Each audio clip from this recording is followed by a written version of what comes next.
practicing with limited rounds. It's a follow-up on the last video I put out, so I think I want to read the question, then address it. Hey dude, I have a question you may want to answer in video, or it may be too complex for a short clip, although I'm not sure. I just watched the one you dropped about making good use of 200 rounds, being critical of your performance, and having structured training.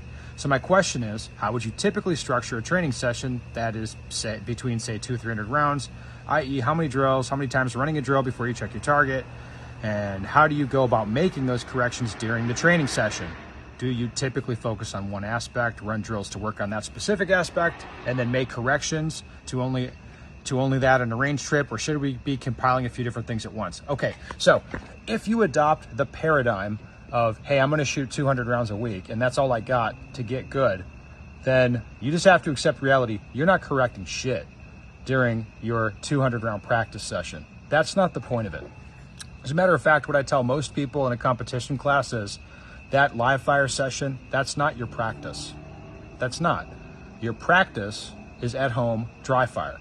When you go and shoot at the range, that's how you're kind of testing yourself. And really, you want to be doing it in a very observational, sort of open-minded way, where you are seeing what's happening.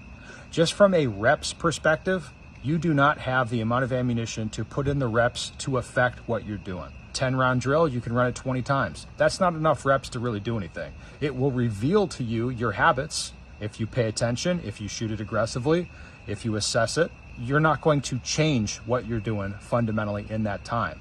Well, what is the point of that, of shooting that ammo then? It's to show you what's going on, and so you can go and then practice it. If you find that your eyes being drawn onto the sight, if you find that your grip's falling apart, if you find that you're over gripping with something, if you find that your shoulders are tensing up and you're driving the gun too hard around, whatever it is, shooting the live ammo is what reveals to you what's happening.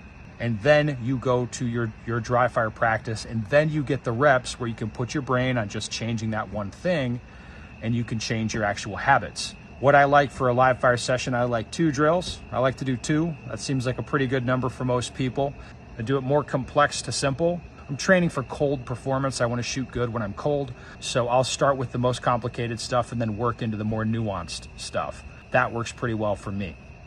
As far as assessing the target, checking the target, 4 or 5 runs, that seems pretty good. Then you score in aggregate, look for patterns. Don't focus on the micro. Don't beat yourself up for little mistakes, but instead look at the big picture, identify the pattern, the trends, the habits that are holding you back. Then you go work on it and dry fire. That's what I suggest you do. Dry fire reloaded, all dry fire drills through and through. If you want to get really in depth on dry fire, you want to do a lot of it, this is the one for you.